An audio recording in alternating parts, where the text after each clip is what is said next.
Je suis pas trop loin, je suis pas trop... J'ai vraiment une... Oh my god. Je vais me casser la gueule. Hola, comment está la casa del papel? Ouh, yes. Salut tout le monde, je suis très contente de vous retrouver aujourd'hui pour une nouvelle vidéo. D'ailleurs je tiens à remercier tous les nouveaux abonnés qui sont venus grâce à ma petite Kim tout court. Vraiment ça me fait trop plaisir, donc merci, bienvenue dans la famille.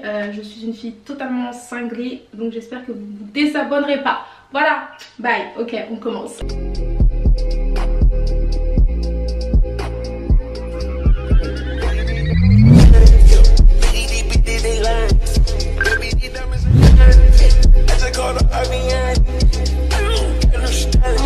Ciao. Anyway, so aujourd'hui je vous retrouve pour une nouvelle vidéo. Ça va être une vidéo série Netflix. Mais attention, il y a un petit twist.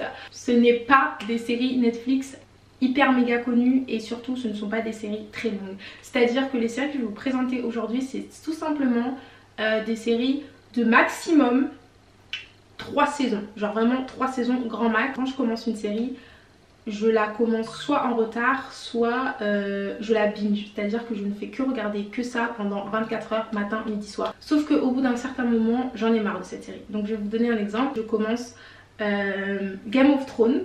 Voilà, je regarde 3 saisons d'un coup, mais genre vraiment que ça. Sauf qu'au bout d'un moment, j'en ai marre. Donc ce que je vais faire, c'est que je vais regarder une autre série, The Flash. Là où je m'étais arrêtée avant, donc peut-être que je m'étais arrêtée à la saison 4, épisode 5.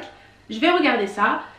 Que ça va me saouler. Et au lieu de retourner vers Game of Thrones, et ben je vais me retourner vers une petite série. Je sais, c'est très bizarre, mais j'adore regarder les petites séries. Je sais pas pourquoi. Je vous ai fait du coup une petite compilation de... Je crois qu'il y en a 7 séries. Pas mal sur Netflix qui sont pas très connues. Du coup, je vous laisse avec la suite de la vidéo. Je suis excitée aujourd'hui. La toute première série que je vais vous présenter, c'est une de mes séries favorites littéralement. C'est Nicky Jam El Ganador. C'est tout simplement une série sur la vie du très grand chanteur de reggaeton Nicky Jam. J'espère que vous connaissez Nicky Jam parce que sinon on va se battre. Pour vous faire un petit résumé de cette série, c'est tout simplement la vie de Nicky Jam. Sa vie personnelle du coup, mais ça va être plus focus sur sa carrière musicale. Donc ses débuts, genre vraiment ses débuts dans la musique. Nicky Jam, avant d'être un artiste solo, c'était un artiste en duo avec Daddy Yankee et il formait le duo El Cangri. Non, Los Cangri. Et du coup en fait on va suivre cette aventure. Comment il a fait pour percer. Oh, it's my birthday and my name is Nicky. I sing, I dance and I act funny, but just made sure that you have my money. Oh. La música fue lo que me salvó de la calle. Nosotros nacimos para la tarima, no para la calle. Ahora me llaman, me tiran de M todita. La música solo la puedo hacer desde aquí. Sí. Tú no, mi hermano. Todo se va a resolver. Yo me caí y me levanté.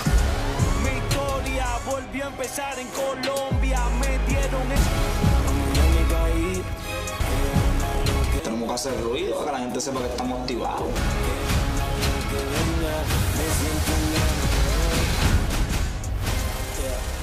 En gros c'est vraiment une série focus sur l'ascension en fait de Nicky Jam. Comment il est passé de Nick Rivera Caminero à Nicky Jam El Ganador. Parce que El Ganador c'est son surnom. C'était super intéressant.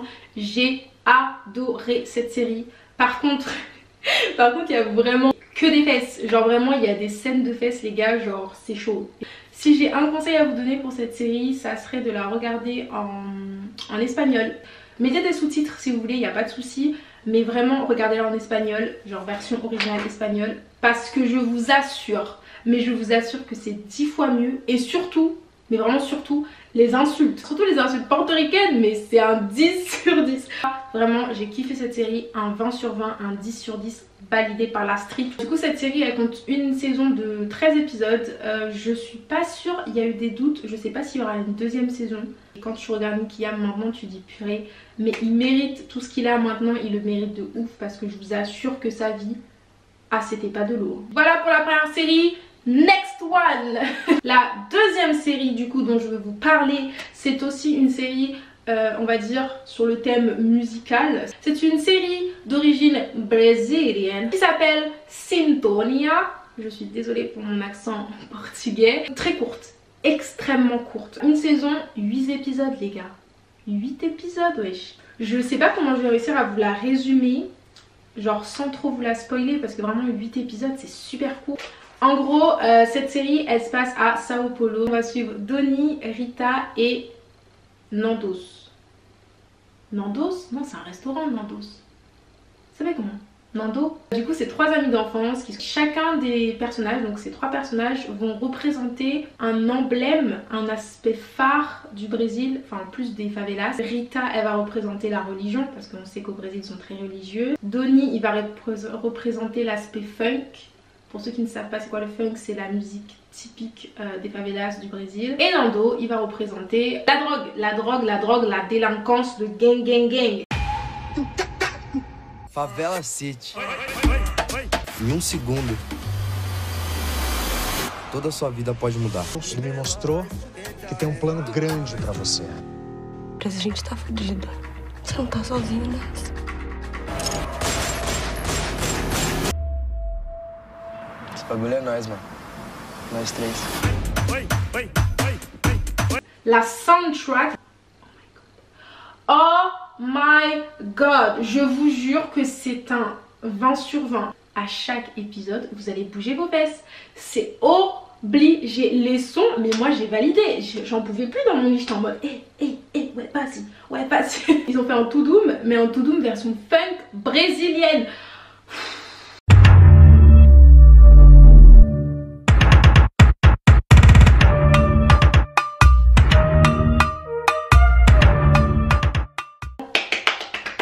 Validax par la strap. Je pense que c'est tout pour cette série. On passe à la 3e série, baby. Alors cette série les gars, cette série dont je vais vous parler, je vous jure que je suis fanatique, j'adore. Je l'ai découvert grâce à TikTok. Pour vous dire que TikTok c'est vraiment ma vie, je découvre des séries grâce à TikTok. Je remercie cette personne qui m'a mis cette série dans ma For You page parce que je suis amoureuse. C'est All American et c'est une série de 2 saisons actuellement et je crois qu'il y a la 3e saison qui arrive en février ou en mars, je suis pas sûre. C'est une série inspirée, je dis bien inspirée, d'accord, ce n'est pas copier-coller, mais c'est inspiré de la vie d'un footballeur américain qui s'appelle Spencer Paysinger. C'est une série sur le football américain. Encore une fois je dis sur entre très grosses parenthèses parce que ça ne tourne pas autour de ça, sinon je pense que j'aurais déjà arrêté cette série. Mais je vais vous faire un petit résumé bien tchatcheur, vous allez kiffer et même si mon résumé il est éclataxe, allez la regarder, vraiment allez-y, surtout les filles, les garçons peut-être que vous n'avez pas kiffé, mais les filles, faites-moi confiance. En fait on va suivre la vie de Spencer James qui est un jeune lycéen américain qui joue au football américain et il est très extrêmement fort dans ce sport là depuis qu'il est tout petit. Et en fait un soir il joue comme ça pendant un match avec son équipe et il se trouve que ce soir là il y avait un recruteur qui voulait Spencer James, voilà tout simplement. il le voulait dans son équipe. Spencer James, Billy Baker, varsity coach, Beverly High. Beverly Hills, huh? Yes sir, I've had my eye on you. You got strong hands, you match up well against single coverage. I need you to come play for me. Sauf que il y a un petit problème. En gros, Spencer vient d'un quartier, bah c'est la merde. Il y a des gangs, il y a des histoires de crimes, c'est la pauvreté aussi. Donc vraiment un quartier t'as pas envie genre. Et en fait ce recruteur qui veut de lui, devinez d'où il vient? Beverly Hills. Bitch, genre le recruteur qui veut Spencer dans son équipe vient de Beverly Hills. Et là vous dites bah c'est trop bien, il va changer de vie. Ouais mais non en fait, parce que pour lui c'est super compliqué. En gros le gars il vient d'un quartier c'est extrêmement la merde et t'as un mec qui vient des quartiers riches où tout va bien, des paillettes, qui veut de lui et qui le veut dans son lycée. Il va y aller sauf que bah forcément quand il dit d'où il vient il a du mal à s'intégrer. Les joueurs de son équipe ne l'aiment pas forcément. Welcome to Beverly Hills. You're here on an academic permit. Hey, aren't you some like crazy good football players? All right, fellas, show me something. Ooh, that place just isn't who I am. It ain't me. You decide who you want to be. We need to get rid of it. Go back to Crenshaw. I'll play with a bunch of guys who don't want me. Football is my dream. I want a life better than the one I've been living. 'Cause I gotta fight fate. I'm asking you to play for something bigger now. Because when you do, be unstoppable. Son but ultime dans la vie, c'est de finir footballeur américain professionnel. Comment il va faire pour atteindre cet objectif? Comment il va faire pour mélanger ces deux mondes dans lesquels il est maintenant? Donc par contre, je tiens tout de suite à préciser, tu peux jamais dire ce qui va se passer dans la série. Mais genre vraiment, tu ne peux jamais dire ça parce que à chaque épisode, 5 minutes avant la fin de l'épisode, boum, retournement de situation, t'es en mode... Mais les mecs, ils sont tous beaux dans cette série. Je vous jure que j'ai pas vu un seul mec moche dans cette série. Les filles, les mecs, tout le monde. Tout le monde, ils sont tous beaux. J'adore, j'adore, j'adore. Pour mes petits adeptes de Teen Wolf, sachez que nous avons l'honneur les gars, d'avoir la présence de Cody Christian, aka Théo dans Teen Wolf. Voilà, il a un des rôles principaux. En tout cas, il est souvent dans les épisodes, pratiquement dans tous les épisodes, je crois. Netflix France, je sais vraiment pas ce que vous attendez parce que vous ratez mais des sous. Moi, je vous le dis, vous ratez grave des sous, genre vraiment. Mais cette série, elle n'est pas encore disponible sur le Netflix français. Je sais pas pourquoi. Genre vraiment, je n'ai aucune idée de pourquoi. Je sais, j'avais vu une pub Insta qui a été sur Salto. Je crois que c'est une plateforme de M6. Je suis pas sûre. Vous pouvez la regarder là-bas. Après, je sais pas si, je crois que c'est payant. Je sais pas du tout. Mais regardez-la en streaming, les gars. C'est bon, ouais. On est entre nous. Personne va dire, vous inquiétez pas. La 4e série dont je vais vous parler, c'est une petite série qui a été annulée. Donc elle a exactement qu'une saison, 10 épisodes, une saison. La série s'appelle Dare Me, qui veut dire en gros mets-moi au défi genre. C'est une série, du coup je ne sais pas de quoi elle parle. Je ne sais pas c'est quoi le sujet de cette série. Très sincèrement, je vais être honnête avec vous, je sais pas c'est quoi le sujet. Je vous lis quand même le résumé. Ok. Dans le lycée d'une petite ville du Midwest, 2 jeunes amis cheerleaders sont en compétition permanente malgré leur amitié. Lorsqu'une nouvelle coach arrive pour améliorer le niveau de l'équipe de cheerleaders, tout est bouleversé. Et lorsqu'un suicide survient, toute la ville est secouée. Tadam. Il y a quelque chose de dangereux dans l'ennui des adolescentes. La coach avait vu quelque chose en nous. Au-delà des paillettes, des cheveux et de notre attitude. Elle avait vu ce qui se cachait dessous. Une nouvelle coach débarque en ville et elle s'imagine qu'elle peut diriger mon équipe. Vous devriez vous méfier de Bess. Si tu veux mon avis, il y a quelque chose qui tourne pas rond chez cette meuf. Tu voulais quoi? Que je la laisse tomber? Faites-les s'incliner devant vous. Tout ce qu'on fait, on le fait avec intensité, désir, fougue. En fin de compte, on ne pouvait rien empêcher. Cette série en fait, elle est bien. Moi, parfois j'avais du mal à suivre. Genre je vais pas vous cacher que j'avais l'impression que c'était une série. Fallait faire des calculs mentaux dans ta tête, c'était un truc de ouf. Je l'ai aimé, hein, c'est pour ça que je la mets quand même. Mais voilà, faut quand même se concentrer quand vous la regardez. Après moi, ce que j'ai vraiment kiffé dans cette série, c'est que j'ai trouvé, en tout cas c'est mon avis personnel, qu'il parlait pas mal de l'amitié toxique. Parce qu'on parle beaucoup des relations amoureuses toxiques, c'est très bien, c'est très important. Mais je pense qu'il faut aussi parler des amitiés toxiques. Et là pour le coup je trouve qu'ils en parlaient pas mal. Je crois que c'est tout, hein. Je crois vraiment que c'est tout sur cette série. Il n'y a vraiment pas grand chose à dire sur cette série. La 5e série dont je vais vous parler, c'est Black AF, ce qui veut dire Black as fuck. Ce n'est pas vraiment une série, je crois que c'est une sitcom. Et une sitcom ça serait, vous voyez Ma famille d'abord, Tout le monde déteste Chris, Malcolm. Voilà, c'est une sitcom. Parce que en fait, en gros les épisodes ne se suivent pas. Genre si vous ne regardez pas l'épisode 2 et que vous êtes en train de regarder l'épisode 5, c'est pas grave, vous n'allez pas être déboussolé de fou malade. Voilà. Cette série a été réalisée par le réalisateur de Grownish et de Blackish, qui sont 2 séries qui sont plutôt pas mal, que je vous invite à regarder. C'est une très bonne série, c'est une série de une saison et qui compte que 10 épisodes ou 8 épisodes, je sais plus. Du coup je peux pas vraiment vous faire un résumé de cette série vu que comme je vous ai dit, ça n'a pas de... les épisodes n'ont pas forcément de lien. Dans cette série du coup le réalisateur Kenya Barris, il joue son propre rôle. Il est dedans et il joue son propre rôle. Donc en gros cette série c'est la vision de Kenya Barris, donc le réalisateur, c'est sa vision sur sa vie.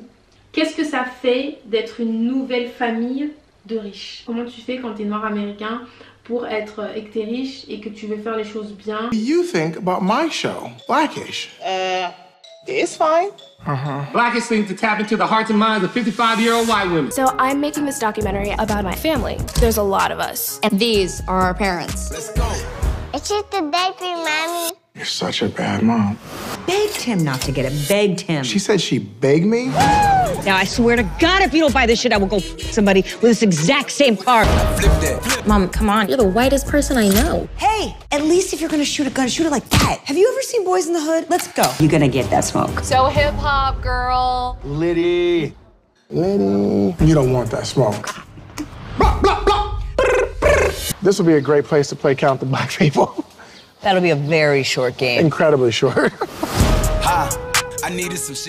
C'est super drôle, c'est super marrant, c'est génial. Génial. La 6e série dont je vais vous parler, c'est une série sans être une série. Encore une fois, tout simplement parce que ce ne sont pas des acteurs qui jouent dedans, c'est plus un documentaire en fait. Il n'y a pas de ligne, il n'y a pas de script, il n'y a pas d'acteur, c'est vraiment... On filme les réactions des gens directement. Et ça s'appelle Cheer. Ce documentaire, je l'ai kiffé de tout mon cœur. Tout simplement parce que je suis une fan, enfin je suis une fan, absolument pas quand même, mais j'adore le cheerleading. Dans ce documentaire, on va suivre une équipe de cheerleading, donc c'est l'équipe de Navarro, une équipe de cheerleading d'université au fin fond du Texas. Donc on va suivre cette équipe qui va se préparer pendant 1 an. Tous leurs entraînements, c'est pour un championnat qui est le plus grand championnat au niveau scolaire, donc en université. Toutes les équipes d'université vont là-bas et tout le monde veut gagner.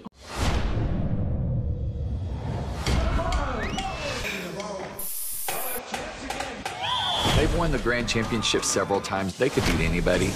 People from all over the country come here to cheer for Monica. My goal was to be the best cheer program in the country. Compete once for 2 minutes and 15 seconds in Daytona. That may be your last time in your career. I kind of lost myself. If I wouldn't have came here, I'd be sitting in a jail cell right now. I hold things in because I feel like I'll be judged sometimes. In my head, I just feel like I'm never good enough for people. Your own brother is turning on you, jumping you. They were trying to beat him into a man. They would make me feel like I was not a part of the family. Those are my kids. I'll fight tooth and nail for them. Do it again. She is a beast. Oh! You work so hard your entire life for a moment. Do it again. If you want to be one of the top teams at the competition, you have to step it up. Do what you are here to do. Leave the legacy you want to leave behind. What we're reaching for, it's insane. You keep going until you get it right, and then you keep going until you can't get it wrong. Whoever thought of chucking someone into the air and see how many times they can flip, that person is psychotic. We can, we will, we must. Let's get it. On va suivre leur, le processus en fait, comment ils vont s'entraîner, comment ils vont faire les choix de qui va participer. C'est littéralement leur dernière compète qu'ils vont faire en tant que cheerleader. Genre vraiment leur dernière compète. Et ils sont vraiment en mode il faut qu'on gagne, il faut qu'on gagne, il faut qu'on gagne. Et c'est ça que j'ai kiffé parce que tu vois à quel point ils aiment ce sport. Tu vois le pourquoi aussi certains ont décidé de faire du cheerleading, parce qu'il y en a certains c'était une sorte d'escape de leur vie. Donc ils sont à la fac mais en même temps ils font du cheerleading. Donc en fait il faut qu'ils gèrent les cours, mais en même temps il faut qu'ils gèrent le cheerleading. Comment ils vont gérer tout ça, sachant que les entraînements c'est pas des entraînements de 1 heure, 2 heures, c'est littéralement des après-midi, des soirées, etc. Donc je vous la conseille si vous aimez le cheerleading, si ça vous intéresse, si vous êtes cheerleader, bah regardez, ça pourrait vous intéresser. C'est drôle, c'est touchant. Et moi j'ai beaucoup aimé, donc je vous la conseille. Voilà, on passe à la dernière série. C'est un documentaire. Putain, j'ai pas mal de documentaires, hein. Je suis une fille qui regarde beaucoup de documentaires dans sa vie. La dernière série en quelque sorte que je vais vous présenter, c'est Girl Incarcerated, ce qui veut dire en français les filles incarcérées. C'est une série sur des filles en prison. Un documentaire de 2 épisodes, de 2 saisons. Donc on a la première saison qui se passe dans une prison, je crois que ça s'appelle Madison. Et la deuxième saison se passe dans une autre prison dont j'ai oublié le nom. Donc en gros, nous sommes dans une prison, dans des prisons juvéniles. Et en fait, dedans, il y a des jeunes filles de 14 ans, 17 ans. Vraiment, on est dans leur quotidien, matin, midi, soir. Madison is a maximum security facility that gets girls from all over the state. Their offenses range from small-time drug possessions, breaking and entering. I'm the trouble child. My first charge was like 12 years old. Mine too. I've been locked up in and out for like 4 years. 6 months. For a year and 3 days. Growing up, I got took away from my mom when I was 5 because she had a drug addiction. My mama always was in the streets, and my mom in prison, and look at me. I'm in prison. You know, if you look at me wrong, I'm fighting you. I hate McAtee with passion. She's beginning on my last nerve. Hot-tempered, aggressive. Don't talk to me. For a lot of the kids, this is where people care about them the most, and it's heartbreaking. It's not just a job for me. It's been my life. She told me that I'm worth something in the world, that I can do better with my life. I might have did some stuff in the past, but that don't define who I am today. If I wasn't here, then I'll probably be dead. Ain't no turning back. Either I'm gonna win or I'm gonna lose, and I ain't trying to lose. Je vous cache pas que j'ai grave chialé. Genre il y a un épisode où j'ai lâché mes meilleures larmes. Après cette série, j'étais en mode oh my god, heureusement que j'ai des parents qui m'aiment, heureusement que j'ai des amis en or, heureusement que j'ai des personnes bienveillantes autour de moi. Parce que c'est chaud comment tout le monde peut être mesquin avec toi. Genre vraiment. Moi ce que j'ai beaucoup apprécié dans le documentaire, c'est qu'en fait on filme pendant qu'elles sont en prison. Si jamais elles sortent de la prison, le documentaire va continuer sur elle quand elle sort de prison. Comment elle va faire en sorte pour s'en sortir. Il y a des filles que tu as envie d'insulter, oh purée. Il y en a une, je voulais la baffer. Oh my god. Mais voilà, j'ai beaucoup aimé ce documentaire. Vraiment, il est super bien. Elle est rigolote. Vous allez chialer, vous allez rigoler parce que ces filles, comme je vous ai dit, c'est pas une série. Donc il n'y a pas de script. C'est vraiment elles qui sortent leurs conneries matin, midi, soir. Et je peux vous assurer que c'est très drôle. Il y a pas mal de jeunes en prison aux États-Unis. Hein. Faut pas croire, hein. C'est des thugs là-bas. C'est des malades. Donc voilà, je pense que c'est tout ce que je pourrais dire sur cette série. Du coup, c'est tout pour cette vidéo. J'espère qu'elle vous aura plu. J'espère que je vous aurai donné des idées de séries à regarder. C'est vrai que là, bon bah écoutez, c'est plus les films de Noël que vous allez regarder, etc. Mais on sait jamais. Vous pouvez regarder ça pendant vos vacances. Si jamais on est confiné une troisième fois, vous avez des séries. J'espère qu'on sera pas confiné une troisième fois parce que je vais péter ma tête. Bref, voilà, j'espère vraiment que cette vidéo vous aura plu. Je vais essayer de vraiment 2021, là faut que je sois régulière. Une vidéo par semaine ou 2 vidéos par mois, je sais pas, mais il va falloir trouver quelque chose. Je vous fais des muchos besos, muchos besos. Je vous dis à la proxima et faites attention à vous. Bye! J'ai coupé la vidéo, j'ai oublié de vous dire, n'hésitez pas à vous abonner à ma chaîne, à partager, à commenter et à me suivre sur mes réseaux sociaux, Instagram, TikTok. Bye! Cut